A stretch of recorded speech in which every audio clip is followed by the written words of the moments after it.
es cierto. Bien, mis hermanos, vámonos a la palabra de Mateo, en el capítulo 10, el versículo del 1 al 4. Y cito: Entonces, llamando a sus 12 discípulos, Jesús les dio poder sobre los espíritus inmundos para expulsarlos y sanar toda enfermedad y toda dolencia. 2. Y los nombres de los 12 apóstoles son estos: primero Simón llamado Pedro, y Andrés su hermano, y Jacobo el hijo de Zebedeo, y Juan su hermano. 3. Felipe, Bartolomé, Tomás, Mateo el recaudador de impuestos, Jacobo el hijo de Alfeo, y Tadeo, Simón el cananita, y Judas Iscariote, el que también le entregó.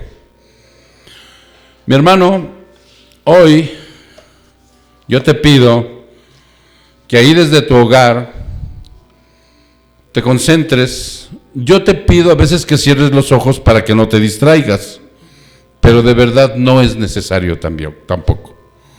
Entonces vamos a orar para pedirle a Dios que Él bendiga esta palabra. Padre, te damos muchas gracias y en el nombre de Jesús te pido, Señor, que bendigas la palabra, que bendigas al que escucha, Señor, para que de esa manera él pueda tener retentiva de lo que va a escuchar, que golpee fuertemente su interior, ahí donde está su espíritu, para que esta palabra lo simbre de tal manera que tenga el deseo y con gozo de practicarla.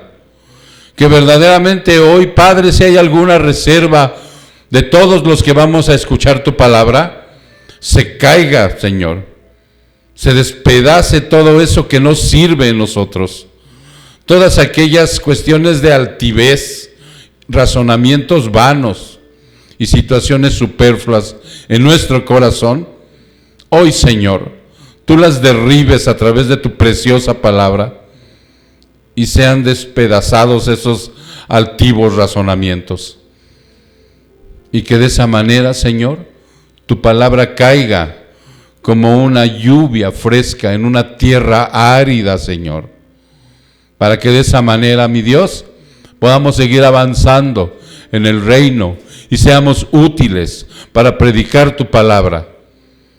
Nos gozamos contigo, Señor. Sabemos que tu presencia y tu gracia desciende, porque de esa manera, Señor, es como nosotros lo experimentamos. Gracias, Padre. Te damos la honra y la gloria en el precioso nombre de Cristo Jesús, tu Hijo. Y su pueblo dice, amén. Bien, ahora sí, mis hermanos, vamos a empezar a desempacar esta palabra, en donde vamos a ver de nueva cuenta a esos 12 hombres ordinarios que eligió Jesús. Dice su palabra aquí que Él los llamó, y nosotros vimos que el llamado es prácticamente irrevocable. No prácticamente, es irrevocable. Cuando Él llama a alguien, lo llama y lo capacita, ¿sí? Y esa capacitación que va a recibir durante toda su vida trae un dolor. ¿Y por qué trae un dolor? Porque se tiene que crecer. Porque un niño, cuando está creciendo, muchas ocasiones cuando empieza a caminar se cae. Bueno, en otras ocasiones la mamá lo tira de la cama, pero esa es otra situación. Pero él va a sufrir el dolor del crecimiento. Igual nosotros, hermano, un nuevo nacimiento nos trae como una consecuencia el hecho de quitar de nuestra vida, de nuestra mente, de nuestro espíritu, todo aquello que estábamos acostumbrados a hacer, que era pecar. Pecar, practicar el pecado, deleitarnos en él, nos hacía sufrir también. Llegaba un momento en que no soportábamos la situación que estábamos viviendo, pero al fin, como pecado, lo volvíamos a repetir una y otra vez.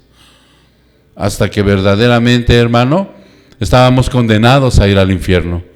Entonces ahora que Cristo ha tenido misericordia de nosotros y nos ha llamado con un propósito, y ese propósito es que nos parezcamos a su Hijo, y al parecernos a su Hijo tenemos que servir, ¿sí? Tenemos que entregar nuestra vida al servicio de este reino, y tenemos, mi hermano, que ser obedientes hacia todo lo que Él nos está indicando de cómo hacerlo. Entonces de esa manera hay un dolor, y supimos en la prédica pasada que Jesús dio poder, ¿sí? Ahora, la palabra poder la explicamos explícitamente, que es lo que antes no podíamos hacer. Ahora tenemos esa gracia por medio de Él, por medio de su Espíritu, ¿sí? Él dio poder para expulsar espíritus inmundos y para sanar toda enfermedad y toda dolencia. Pero esto era la parte mesiánica que Él mostraba en ese entonces, porque cuando regresaron ellos contentos de cómo se les sometían en una práctica previa, ¿recuerdas? Que Jesús los mandaba como pasantes para ver cómo respondían, fallaron. Cuando regresaron y dijeron, los espíritus se nos someten, el Señor de una manera muy tierna, porque Él es tierno, Él es amoroso, les dijo, no te fijes tanto en eso, discípulo de Cristo, sino en que tu nombre esté inscrito en el libro de la vida. Y entonces de esa manera se va pasando esta pasantería que le llaman en algunas partes del servicio que está uno realizando en Jesús. Y entonces de esa manera nosotros hoy observamos a través de este otro versículo que vamos a ver, que es el 2. Hoy vamos a ver el versículo 2. Nos damos cuenta que la ley de este mundo, lo que marcan los cánones de este mundo, trabaja de una manera un tanto diferente a la de Dios. Te das cuenta que para que alguien te contrate, tú vas a buscar un trabajo, ya terminaste tu carrera, ya terminaste de aprender el oficio, ya te capacitaste en algo, ¿no? Para que alguien te contrate, te dé trabajo o requieran tus servicios que ofreces, no es cierto que debes estar bien calificado. No es verdad que aunque el mundo utiliza un proverbio que es mundano, que dice, nadie nace sabiendo, tú te tienes que capacitar primero para que alguien te contrate, para que alguien diga, a ver, enséñame tu currículum. Y en ese currículum tú vas a empezar a darte cuenta cómo y de qué manera el jefe o la persona del personal estás realmente capacitado y calificado para hacerlo. En la ley de Dios es diferente. Fíjate bien, en la ley de Dios Él te hace nacer de nuevo y de lo más vil, gracias. Dice aquí, de lo más vil y despreciable del mundo, Él escoge, Él llama. Aún no estás calificado, hermano. Vienes, haz de cuenta, como de una guerra en contra del pecado. Vienes totalmente avasallado, con una raíz de amargura muy profunda, con una frustración tremenda. Hay gente, a mí me ha platicado, así directamente, hermano, que terminan su carrera y se sienten tan frustrados como nunca en la vida. Y entonces, ¿por qué no hay contentamiento? Por el pecado, hermano. Porque eso no trae satisfacción a aquel que Dios ha llamado y ha elegido. Entonces, de esa manera, si tú vas a 1 Corintios, yo te invito a que vayas a revisar de nuevo este versículo que está en la carta, en la epístola de la primera a los Corintios, en el versículo 1, en el capítulo 1, perdón, en el versículo 27, tú te vas a dar cuenta ahí que dice, sino que Dios ha escogido lo necio del mundo para avergonzar a lo que es fuerte. 28, y lo vil y despreciado del mundo ha escogido Dios, lo que no es para anular lo que es. ¿Para qué? Para que nadie se jacte delante de Dios. Ahora, fíjate bien, hermano, muchas ocasiones hay algunas palabras que no son como muy bien entendibles en cierta versión. Te voy a leer una versión más actual, con un lenguaje más coloquial, que dice de la siguiente manera: en cambio, Dios eligió lo que el mundo considera ridículo para avergonzar a los que se creen sabios, y escogió cosas que no tienen poder para avergonzar a los poderosos.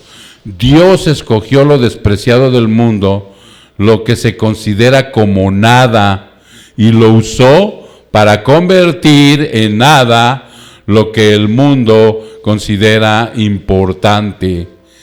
¿Te das cuenta? Para convertir en lo que es nada lo que el mundo considera importante.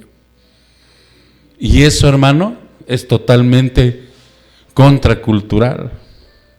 ¿Cómo es posible que lo que el mundo considera importante, como una carrera, como el estar bien capacitado, como el tener una maestría, como el tener...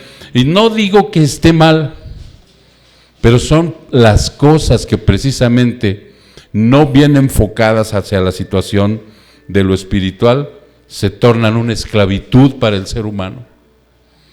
Y ahí está el problema. Por eso Dios escoge. Y dice aquí,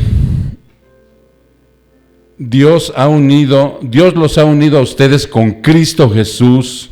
Dios hizo que Él fuera la sabiduría humana para nuestro beneficio. Cristo nos hizo justos ante Dios. Cristo nos hizo justos ante Dios. Nos hizo puros y santos y nos liberó del pecado. Por lo tanto, como dicen las Escrituras, si alguien quiere jactarse, si alguien quiere vanagloriarse, si alguien quiere sentirse importante, solamente en el Señor. Sí, porque ese es el problema, hermano, que muchos adquieren tanta sabiduría que se inflan como un globo. Ayer tuvimos una pequeña reunión de mi nieta Samantha y estábamos viendo cómo un hermano estaba infle globos, ¿no? Y así es igual. Se infla el ser humano como globo y sube, ¿no? Y de repente un tropiez de la vida, ¡paz!, lo poncha ahí hasta abajo, ¿no? Y se frustra. Entonces, por eso dice aquí el Señor en esta palabra, si alguien quiere vanagloriarse de algo, ahora tenemos la fortuna y el privilegio de decir es gracias a Dios. Porque muchos dicen, gracias a Dios, pero en el interior no es verdad. Tenemos que decirle gracias a Dios con la firme certeza de que sin Él no somos nada, que separados de Él nada somos. Es como la planta que es separada del tallo, punto, dice la palabra, como el pámpano separado de la vid, no da fruto. Así es el ser humano, sin Dios. Pero allí también empieza el crecimiento para el cristiano, hermano. Entonces la calificación que pide el Señor es la siguiente. Fíjate bien, Vámonos a Mateo 5. Vámonos a Mateo, capítulo 5, que tú ya sabes perfectamente que ese capítulo es uno de los capítulos del Sermón del Monte. En el versículo 48, y cito, pero tú debes ser perfecto como tu Padre es perfecto. Esa es la calificación que pide Jesús. Esa es la calificación que pide la Trinidad. Una vez que tú, hermano, has sido llamado hacia el Señor, has sido nacido de nuevo, o sea, tú levantas tu cara hacia el Señor y le dices, ¿hasta dónde tengo que ser calificado, Padre, para que yo pueda pertenecer a ti? Y fíjate lo que dice, pero tú debes ser perfecto, así como tu Padre en el cielo es perfecto. Y si tú observas, y si tú haces una exégesis de este versículo, esto quiere decir que aquí, en la tierra, no vamos a alcanzar la perfección. De verdad, hermano, todavía tenemos un pecado residual, pero algo bien precioso decía en el versículo anterior: hemos sido justificados por Cristo. Todas las brutalidades del pecado que hicimos en un pasado, hoy han sido justificadas por nuestro Señor en la cruz, para que al creer nosotros con fe en Él, de esa manera seamos perfectos ante el Padre aquí en la tierra, puros de corazón, perfectos por un solo sacrificio. Y eso es algo, hermano, que cuando el cristiano lo entiende, se da hacia su Señor, porque sabe que no hay más valor que eso. Lo atesora de tal manera que ahorita vamos a ver cómo terminaron estos 4 primeros hombres ordinarios del Señor Jesús. Esa es la meta, la perfección. Aquí vamos a alcanzar una madurez, pero no una perfección como cuando tengamos un cuerpo de gloria. ¿Sí se entiende? Porque también este versículo dice que lo vamos a alcanzar en un momento determinado cuando estemos en gloria.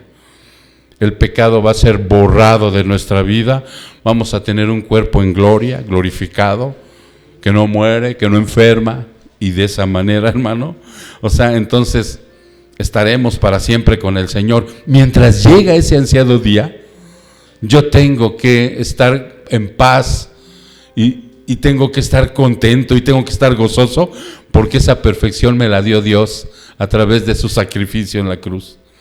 Y eso es maravilloso. Además de haberme capacitado para ser perfecto, me ha capacitado para seguir una línea de santidad. Y eso, cuando viene el pecado a hacerme alguna maldad, me levanta, me da ánimos, volteo al Señor y sigo adelante. Y es lo mismo que tienes que hacer tú, hermano, porque dice aquí que la perfección es madurez, y la madurez es igual a santidad progresiva. Y es lo que fueron empezando a vivir estos hombres. Dios clarifica los requisitos que necesita de un hombre temeroso de Dios. Eso es lo que tienes que clarificar, porque Dios clarifica los requisitos que necesita un hombre temeroso de Dios. Nosotros tenemos que ser temerosos de Dios. El temor de Dios es el principio de la sabiduría. Si nosotros queremos alcanzar sabiduría, tenemos que tener un respeto reverente hacia las cosas de nuestro Dios y de nuestro Señor. Por esa razón nos habla de un hombre o una mujer que es temerosa de Dios. Vámonos a la carta de Pedro, a la segunda, hermano.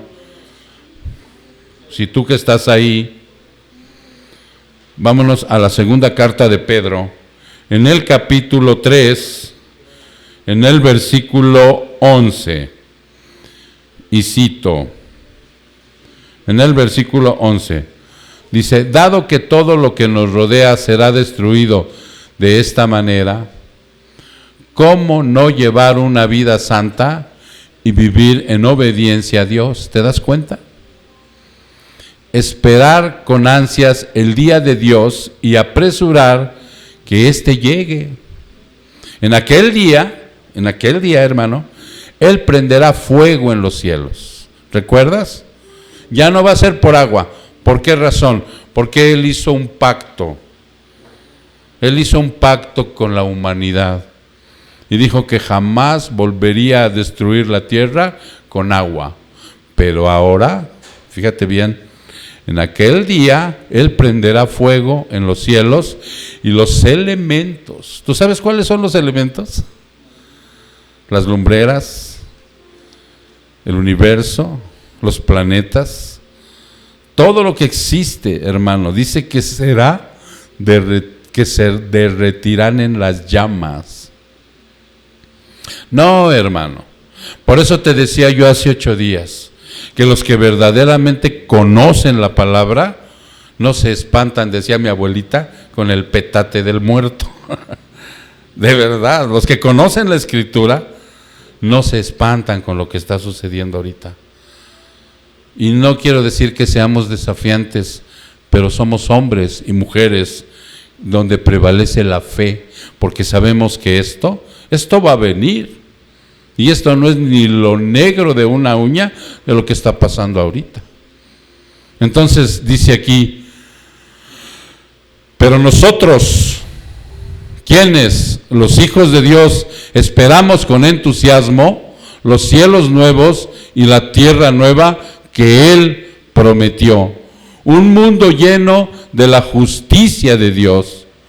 Por lo cual, queridos amigos, mientras esperan que estas cosas ocurran, hagan todo lo posible para que se vea que ustedes llevan una vida pacífica, que es pura e intachable a los ojos de Dios. O sea, Él está cualificando aquí, ¿sí? y está esclareciendo a través de esto cuál es el requisito que Él quiere. ¿Ya te diste cuenta?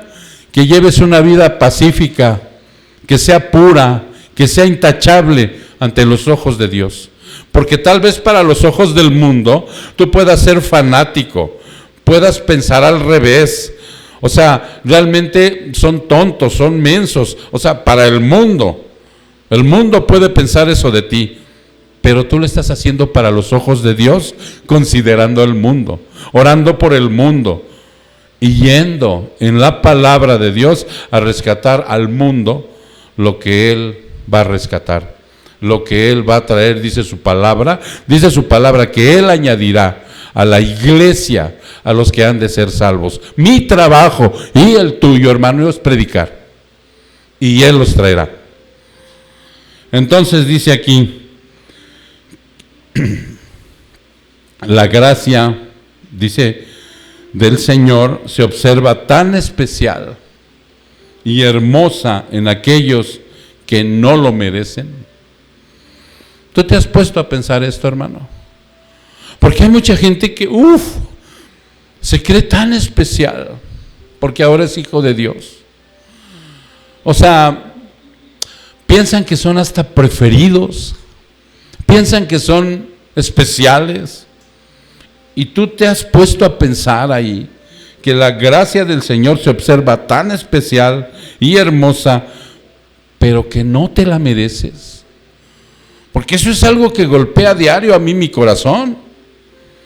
Para que sean su pueblo, para que realicen la obra de Dios, de predicar sus valores eternos, y que a pesar de las limitaciones, de la imperfección, se nos capacita para rendirnos a Dios.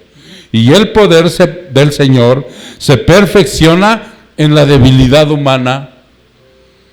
O sea, totalmente al revés del mundo. Totalmente, hermano. Vete a segunda de Corintios, segunda epístola de los Corintios. Aquí estamos, segunda epístola de los Corintios. En el capítulo 12, en el versículo 7,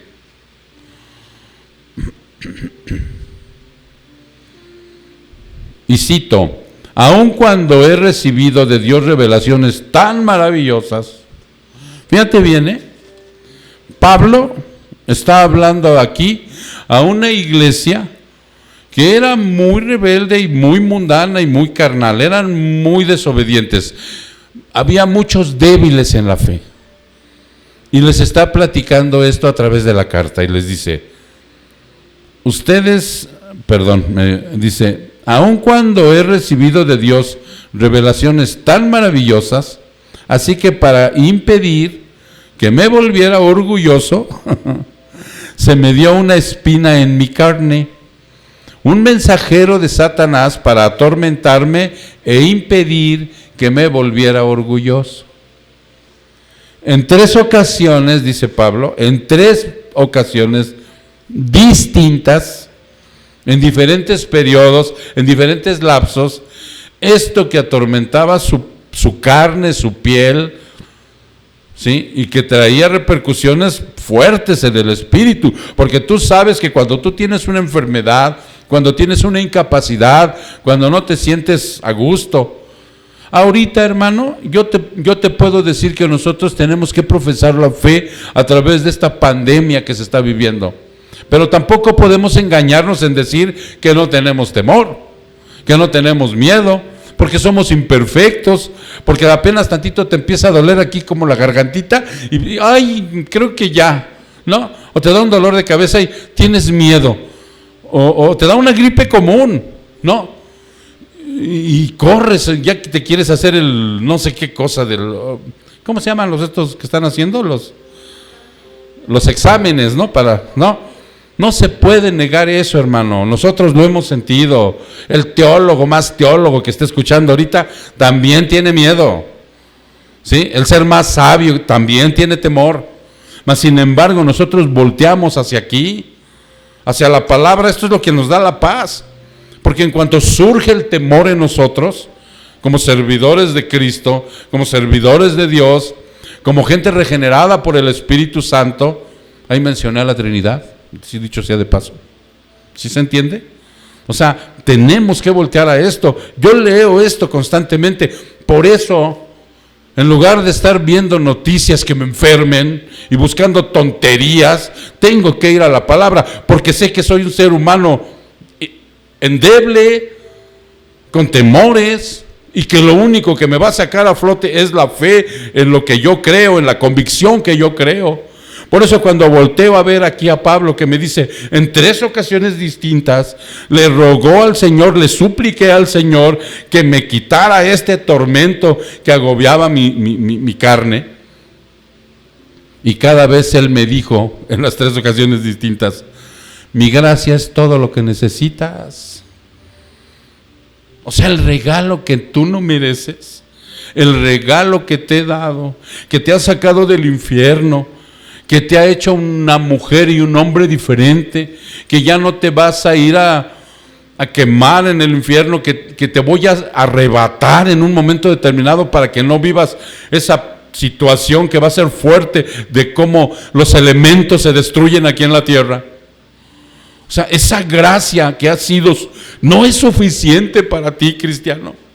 Yo te pregunto y me pregunto a mí, ¿no es suficiente esa gracia? Porque lo era para Pablo, el Señor se lo dijo directamente, mi gracia es todo lo que necesitas, no necesitas más. Por eso tenemos que voltear a la palabra cuando te llenes de temores, de incertidumbre, de qué va a pasar. Ya no me van a abrir el Aurrerá, el Walmart. No, o sea, necesitas voltear ahí. Cada vez Él me lo dijo, mi gracia es todo lo que necesitas, porque el poder de Dios, o sea, le dice Dios, mi poder actúa mejor en tu debilidad. Porque así cuando tienes miedo, cuando te sientes débil, cuando te sientes vulnerable, recurre a mí y yo te voy a dar eso. Así que ahora me alegra jactarme de mis debilidades, dice Pablo. Claro. Ahora Él presume sus debilidades, más que la fuerza, más que yo soy don Señor, más que yo soy este y aquel, más que yo tengo estos títulos, más que yo tengo esto en mi carne. No, dice, ahora más que eso me enorgullezco de mis debilidades para que el poder de Cristo pueda actuar a través de mí, para que ese miedo, ese sinsabor que a veces tengo, esa situación de las luchas que no puedo ganar, o sea, ahí es donde dice, a través de Cristo, Él puede actuar en eso en mí. Si tú recuerdas un poquito quién eras antes y quién eres hoy, si verdaderamente el Señor te ha cambiado y te has bastado en su gracia, puedes darte cuenta que eres una persona totalmente diferente, y no por tus méritos, no por tu poder, sino por el poder de Cristo en la debilidad que tú reconoces. Por eso dicen los insultos, en privaciones, en persecuciones y dificultades que sufro por Cristo, porque cuando soy débil, entonces realmente soy fuerte. ¿Sí te das cuenta? Por eso empecé con aquello de, en el mundo, capacitado, si no, fuera de aquí. Capacitado. Nosotros mismos calificamos a la gente. ¿No te ha pasado que estás parado con tu automóvil último modelo, ¿no?, que te compraste este año, y estás parado en una esquina y llega el que limpia el carro y dices, ay, qué feo limpia este, no le das dinero? Mas sin embargo, 3 cuadras adelante se para uno que hasta le limpia, saca el trapito y dice, este sí se lo merece, y ¡pum! Así es el mundo. Calificado, yo te doy trabajo, mas sin embargo Dios no.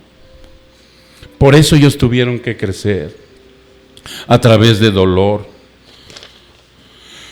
Dice Pedro, vamos a ver a Pedro, un hombre ordinario, un pescador. Yo no sé, hermano, si tú en este momento seas receptivo a lo que muchas veces se le llama empezar a reflejarte con algo. ¿Qué produce un reflejo? El espejo, ¿sí? Tú te paras ante el espejo y te ves, y tú tienes una opinión bonita de ti, si estás así bien acicalado, bien peinadito, ya te pusiste tus labios rojos, de tanto estarte pintando los labios, y ¿no? Te ves bonito y guapetón. Ese es un reflejo. Esto que Dios nos ha traído ahorita va a ser como un espejo.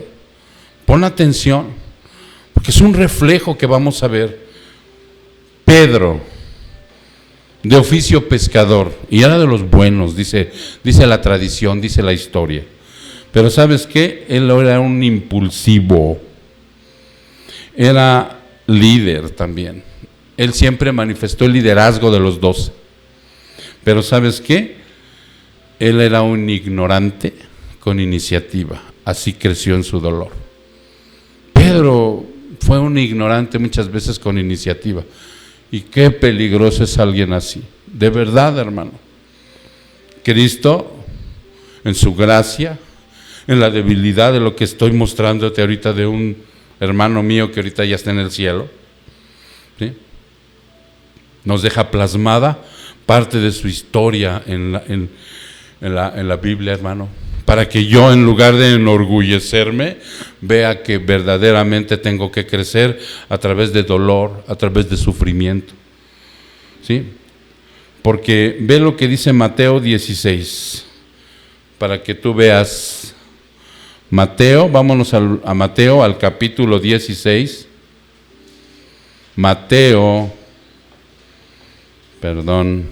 Capítulo 16, en el versículo 21.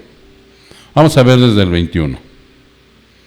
Y cito: a partir de entonces Jesús empezó a decir claramente a sus discípulos que era necesario que fuera a Jerusalén y que sufriría muchas cosas terribles a manos de los ancianos y de los principales sacerdotes y de los maestros de la ley, todo el Sanedrín de esa ley religiosa. Lo matarían, pero al tercer día resucitaría. ¿Ok? Entonces Pedro lo lleva aparte y comenzó a reprenderlo. ¿Tú te puedes imaginar eso? Pedro reprendiendo a Cristo por decir semejantes cosas. ¿Qué te imaginas que le dijo?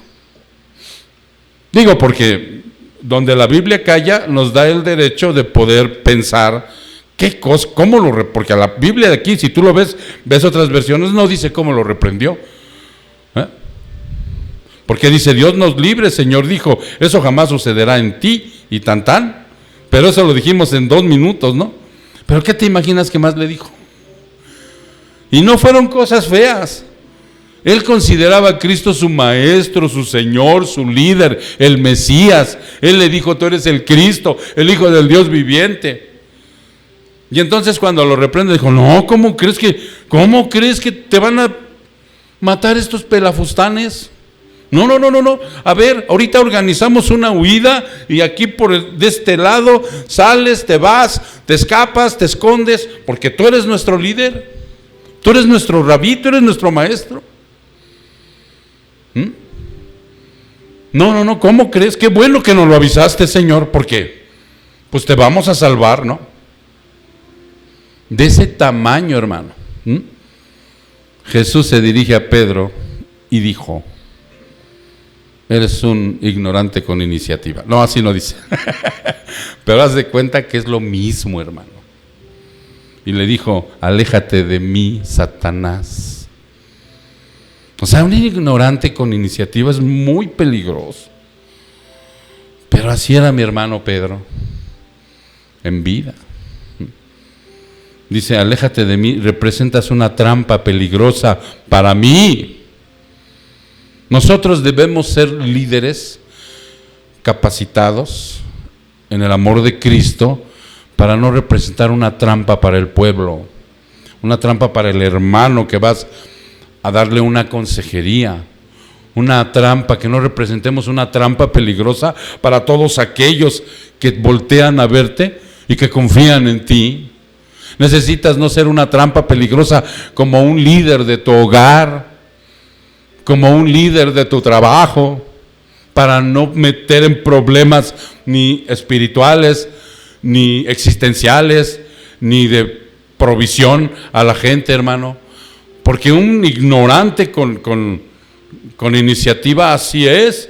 Aquí lo está mostrando ese factor y esa característica de la personalidad de Pedro, ¿no?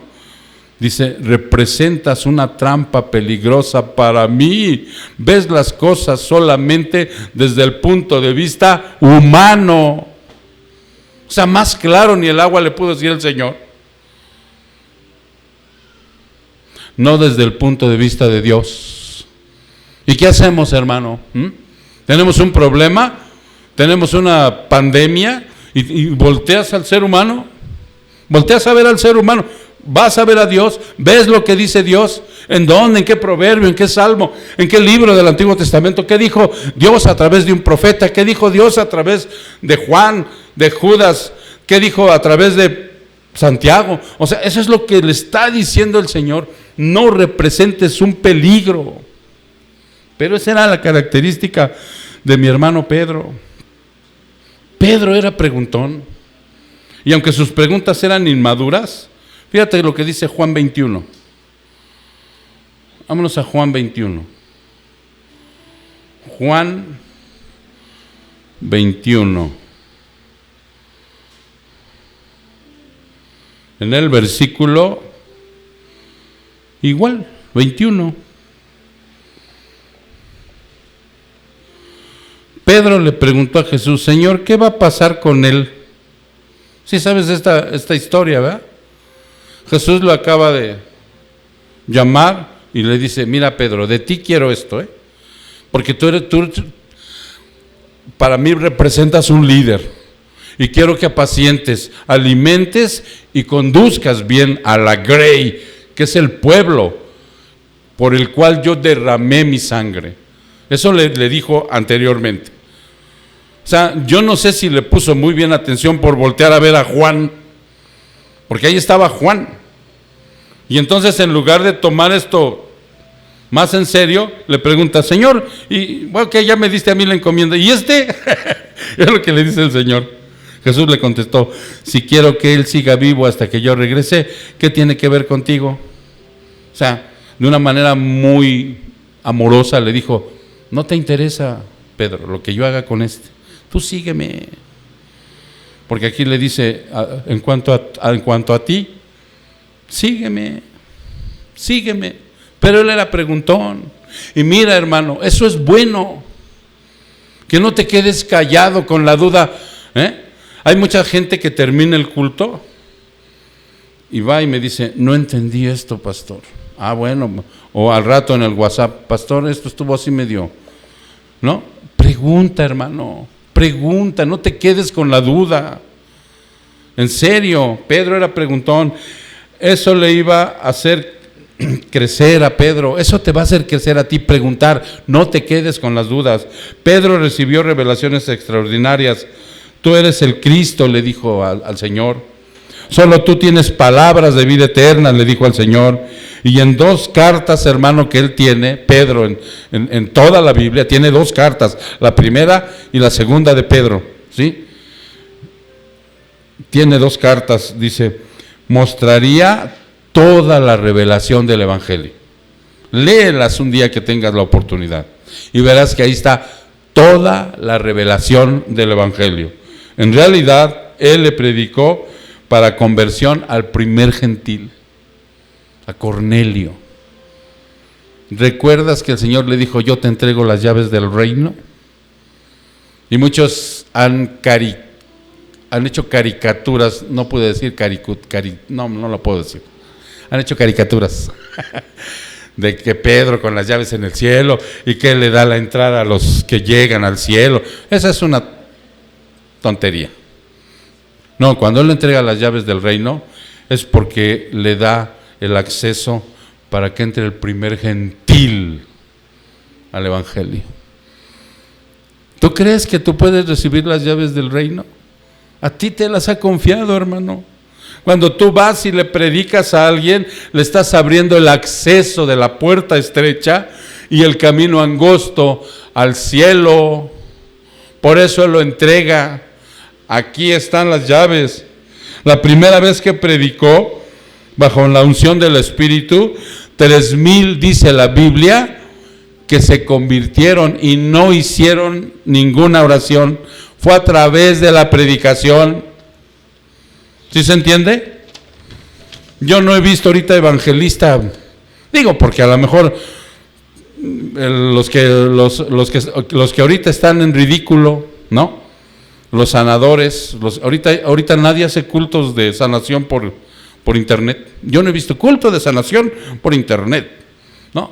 Vamos a hacer un culto de sanación, ponemos pantallas y que vaya el TV Juancho y que ponga una pantalla grandota en el estadio no sé qué, y culto de sanidad, ¿no? Y que vayan a sanar a todos los de allá de Estados Unidos, a mis hermanos que están en Italia, a los que están padeciendo, ¿no? Los chinos resultaron mejor sanadores, bueno, que estos mercachifles, pero bueno, esa es otra historia. Pedro vaciló cuando no pudo ser totalmente fiel al nuevo pacto.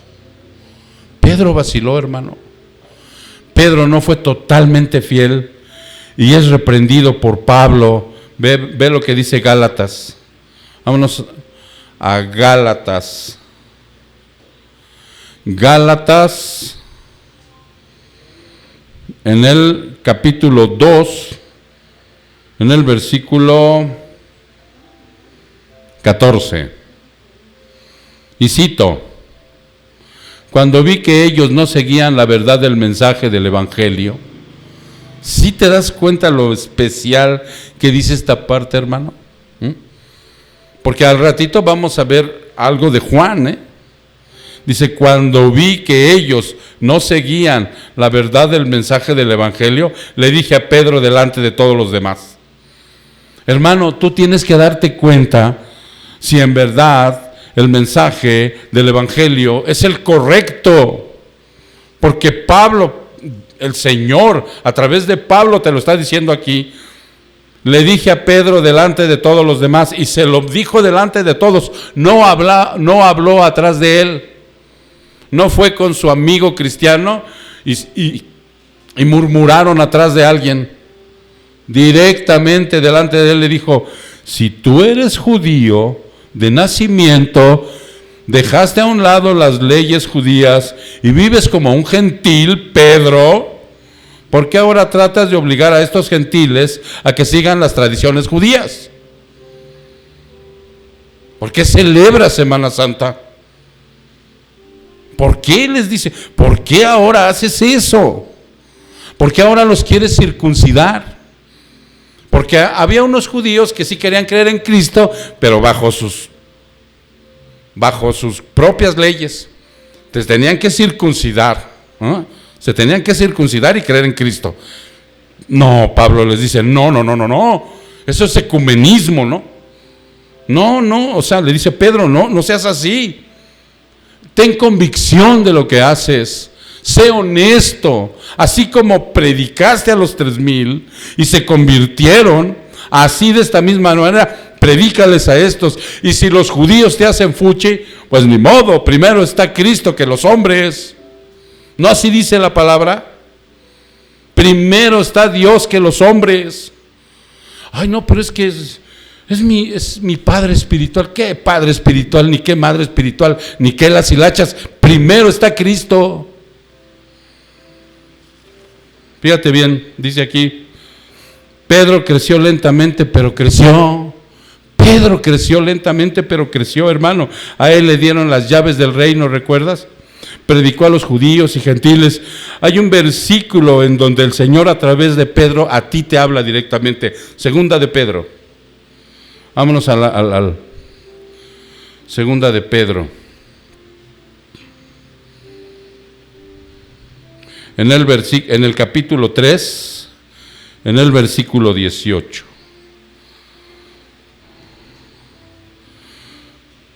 Dice, en cambio, crezcan en la gracia y el conocimiento de nuestro Señor Jesucristo, en el conocimiento de nuestro Señor y Salvador Jesucristo. ¿Te das cuenta?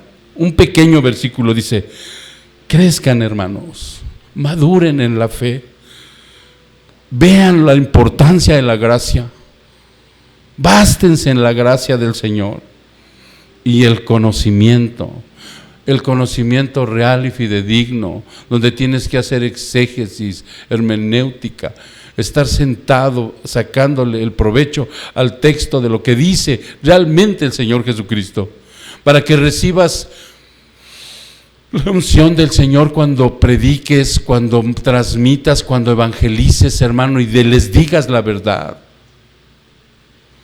Dice, a Él sea toda la gloria ahora y para siempre. Nada más ni nada menos. Amén. Entonces dice aquí, ese era Pedro. Ahora vamos a ver a Andrés. Andrés era hermano biológico de Pedro. Era un pescador también. Él era discípulo de Juan el Bautista. ¿Sí? Pedro no era discípulo de Juan, pero Andrés sí. Eran hermanos biológicos. Pero cuando Juan, fíjate bien, en Juan, vámonos a Juan 1, pero cuando el apóstol Juan,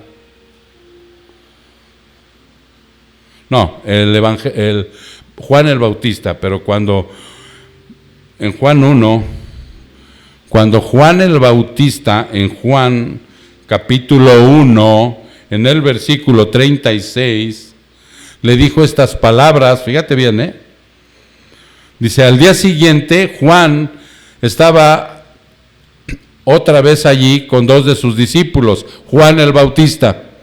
Al pasar pasa Jesús, lo miró y declaró y dijo, miren, Andrés, mira, ese que va ahí es el Cordero de Dios. ¿Sí saben cuál es la frase subsecuente, verdad? El que quita los pecados del mundo. Cuando los dos discípulos de Juan lo oyeron, siguieron a Jesús. Dice el versículo 37, el 40. Andrés, hermano de Simón Pedro, era uno de estos hombres que al oír lo que Juan dijo, siguieron a Jesús. Andrés fue a buscar a su hermano Simón y le dijo, hermano, hemos encontrado al Mesías, que significa Cristo. Andrés. Ahora, mi hermano,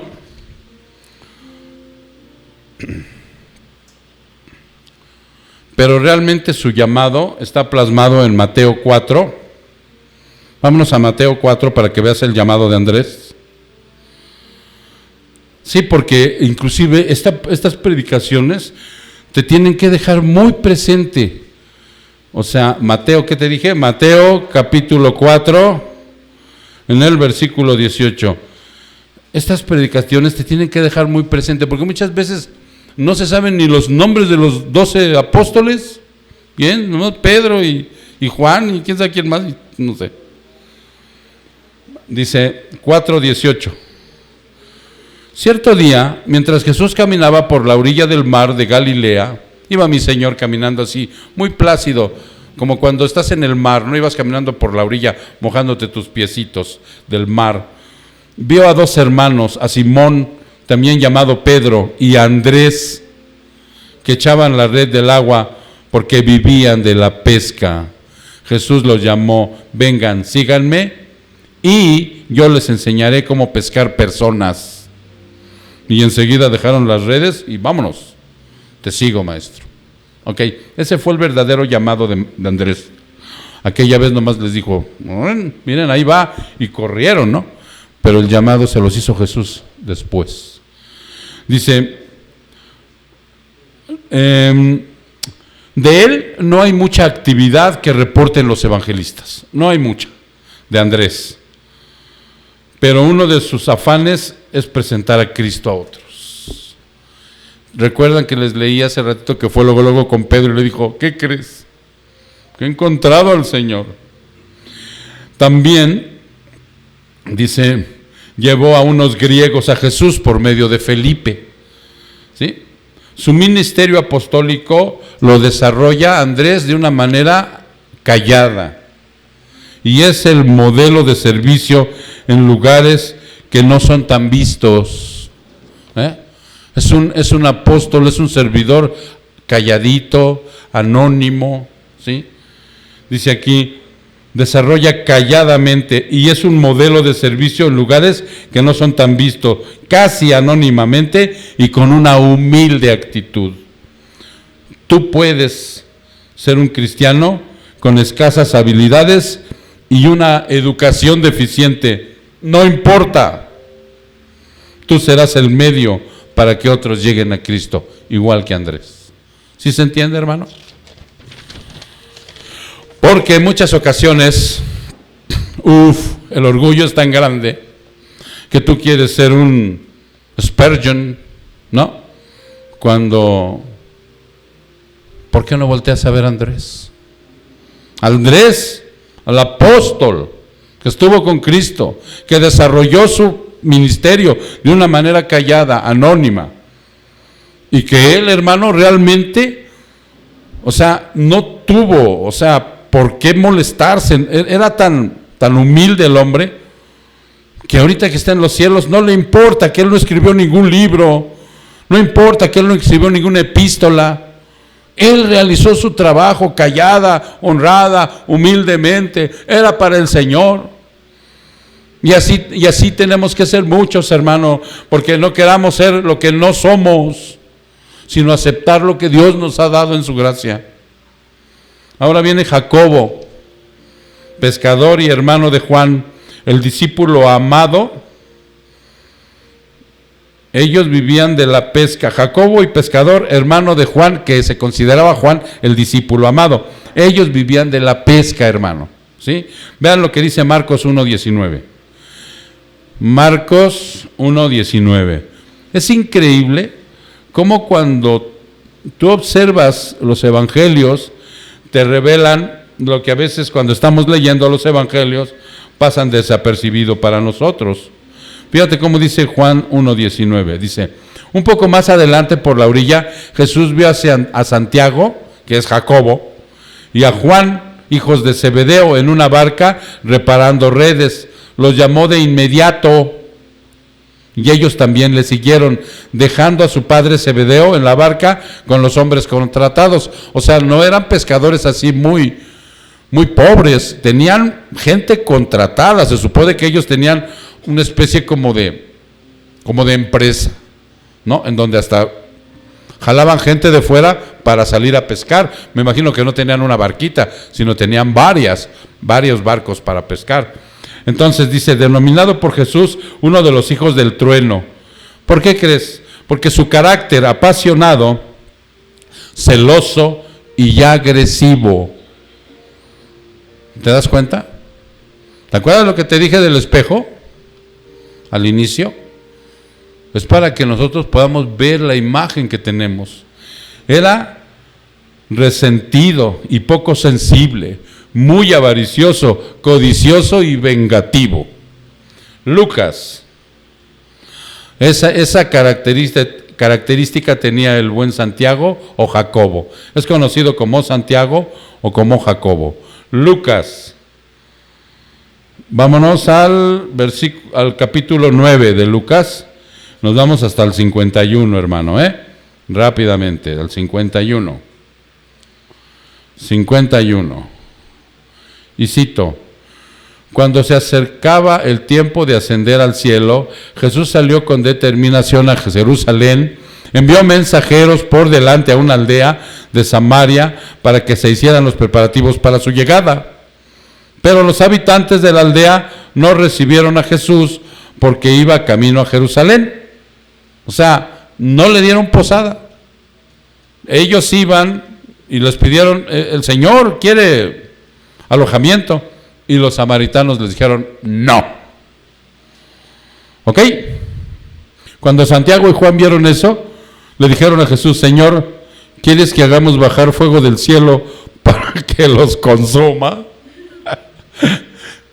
Fíjense bien, resentido, poco sensible, muy avaricioso, codicioso y vengativo.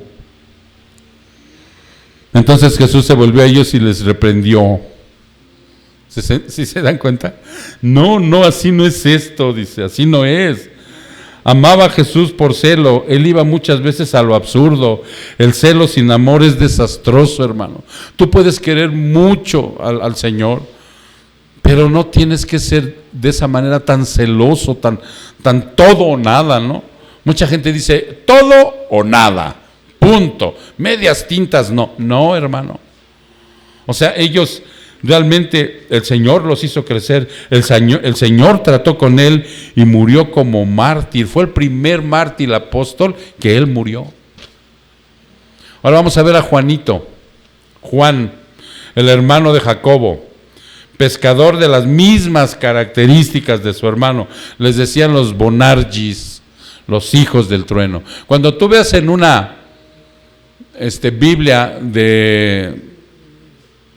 ¿cómo se le llama? En una Biblia de estudio que les dicen, hay una versión que dice los Boanerges, ¿no? Significa los hijos del trueno. Era el otro Boanerges lleno de prejuicios. Caminó en ese momento sobre la línea delgada del sectarismo y del legalismo. ¿Sí? Fíjate lo que dice Marcos 9:38 de Juan. Y ahí andaban los dos juntitos, eran los hijos del trueno. Yo no sé si eran mellizos pero eran hermanos y eran, pues por eso el Señor les puso los hijos del trueno. Te dije Marcos capítulo 9, Marcos capítulo 9, en el versículo 38, 9:38. Dice... Juan le dijo a Jesús, Maestro, vimos a alguien usar tu nombre para expulsar demonios, pero le dijimos que no lo hiciera porque no pertenece a nuestro grupo de bautistas del sur.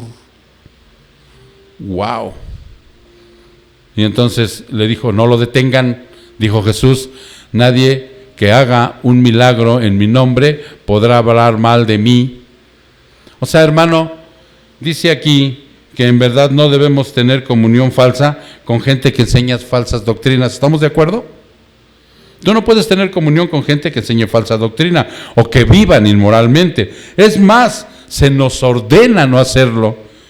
Ahí en tu casa te lees todo el capítulo de Romanos 16. Eso nos los deja bien claro el Señor.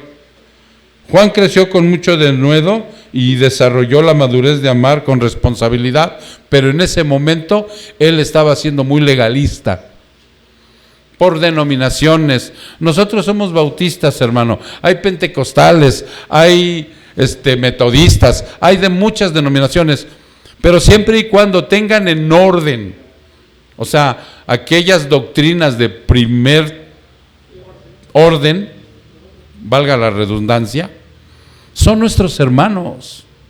¿Sí se entiende? Y están en el reino. Algunos tendrán algunas prácticas así medio, como que no. Algunos creerán en el milenio y otros no, son de segundo orden. O sea, no importa, siguen siendo nuestros hermanos. Pero aquí Juan era muy tajante: si no es con nosotros, fuera de aquí. Y les dijo el Señor, no, le reprendió. Y le dijo, no, Juan, tienes que aprender a amar con responsabilidad. Tienes que tenérselo por mí, pero de una manera correcta. Este desarrollo viene por medio del Espíritu Santo, porque hasta se le denomina el apóstol del amor. Él creció. El disfraz del amor está lleno de sentimentalismos y tolerancias torpes. Ese es el disfraz del amor, hermano. Un disfraz lleno de sentimentalismos y tolerancias torpes. Ay, si me quieres, te quiero. No. Juan, en su crecimiento, extendió y explayó con sus 5 escritos, porque él tiene 5 escritos en la Biblia. 1, el Evangelio. 2, 3, primera, segunda y tercera carta. Son 4. ¿Cuál es el último? Apocalipsis. Son 5 escritos que tiene la Biblia. Que si amas verdaderamente y con responsabilidad, también puede ser amado de la misma manera. Fíjate lo que dice Juan 13:23. Juan 13:23. Juan 13:23. Y cito: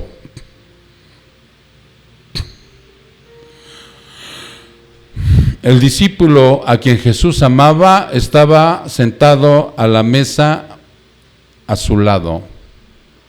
Él amaba a Jesús profundamente. Jesús lo amaba, por lo que te dije aquí ahorita. Si amas verdaderamente con responsabilidad, también puedes ser amado de la misma manera, tanto al Señor como al que está a tu alrededor. Porque muchas veces, hermano, y sobre todo en matrimonios, esto es algo que yo a veces enseño en matrimonios, la mujer obedece porque se somete a Cristo, pero no hay mucho contentamiento hacia ese varón falto de carácter. ¿Sí se entiende? Entonces, por eso hay que tener, varón, mucho cuidado cómo amamos y respetamos a nuestras mujeres, porque son las hijas de Dios. Dice, si amas verdaderamente con responsabilidad, ella te va a amar de la misma manera. ¿Sí? No importa que estés gordito y pelón, te va a amar. Juan, en sus cartas, el Evangelio menciona esto del amor. Fíjate bien, son algunas cosas. Dios es amor. El Padre ama a Cristo. Cristo ama al Padre. El Padre ama a los discípulos. El Padre ama a todos. Cristo ama a los que le siguen. Cristo ama a los creyentes. Cristo espera que todos le amen, que sus discípulos se amen los unos a los otros, y el amor cumple todos los mandamientos. Si tú después escuchas con atención y tranquilo de nuevo el culto, busca estas 10 cosas en las cartas de Juan y ahí están, versículo así. La confinación de Juan fue a una isla llamada Patmos, donde murió aproximadamente a los 98 años. Allí le fue revelado el Apocalipsis. ¿Sí? Pedro, Juan fue fiel, Juan creció, fue el único que no murió como mártir, estuvo preso en la isla de Patmos por el Señor, dice la palabra. Apocalipsis 1, y ahí ya cerramos. Dice una hermana que cuando digo ya cerramos, todavía me faltan como 10 minutos. No, pero no es cierto. Ahí cerramos ya, vamos cerrando. Apocalipsis 9. 9. Fui al 9. Perdón, les digo, harto reflejo con mis hermanos. Apocalipsis 1:9 dice, yo Juan, soy hermano de ustedes y su compañero en el sufrimiento, en el reino de Dios y en la paciente perseverancia a la que Jesús nos llama. Me exiliaron a la isla de Patmos por predicar la palabra de Dios y por mi testimonio acerca de Jesús. ¿Te das cuenta? Ahí estaba él encerrado a sus 98 años y ahí llegó la revelación de revelaciones, valga la redundancia otra vez. Entonces, estos 4 hombres que hoy vimos, hermano, fíjate bien, Pedro fue crucificado de cabeza, pero también dice la tradición y la historia que su mujer con él, su esposita, estaba a su lado, y fue la primera que crucificaron, y que entonces Pedro, en el martirio que estaba pasando también su esposa, le decía seguido: recuerda la salvación del Señor Jesucristo. Cristo es tu Señor, Cristo es tu salvación. Todo el tiempo le estuvo susurrando a su esposa. Esto no está en la Biblia, esto está en los libros de historia, en la tradición que por ahí algunos teólogos sacan. Y después Pedro pidió ser crucificado de cabeza. No quería tener el honor de ser crucificado igual que su Señor. Se sentía indigno de ser crucificado igual que su Señor. Fíjate, hermano, el mundo dirán fanáticos. Ok. Andrés fue crucificado en una cruz. ¿Me están escuchando, hermanos? Sí. Ok. Andrés fue crucificado en una cruz en forma de X. Andrés, hermanos, Andrés le había comunicado a una mujer le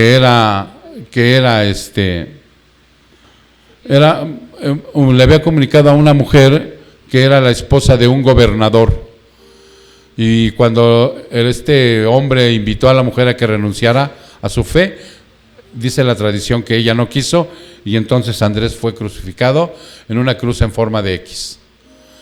Los 2 días aproximadamente que duró el martirio, todo el que pasaba por ahí lo veía, le decía: Cristo te ama, le predicaba el evangelio. Y Jacobo fue decapitado. Esto es, mi hermano, lo que ellos vivieron, estos 4 apóstoles. Y yo te pido en el nombre de Jesús, hermano, que me ayudes a hacer una oración en este momento. Padre, te damos gracias, Señor, honra y gloria. Te pedimos humildemente, Padre, que a través de el llamamiento que tú le hiciste a tus discípulos y apóstoles, nos puedas dar una gran enseñanza para crecer y tener el denuedo y la convicción de ellos.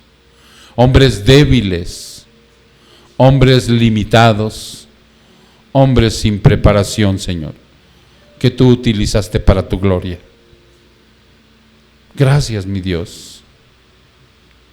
Gracias, Señor, por enseñarnos estas cosas tan preciosas, para que mi mente egocéntrica, Señor, reflexione, y ya entonces pueda yo caer de rodillas y pedirte perdón por tanta tontería que he hecho cuando tú me has llamado.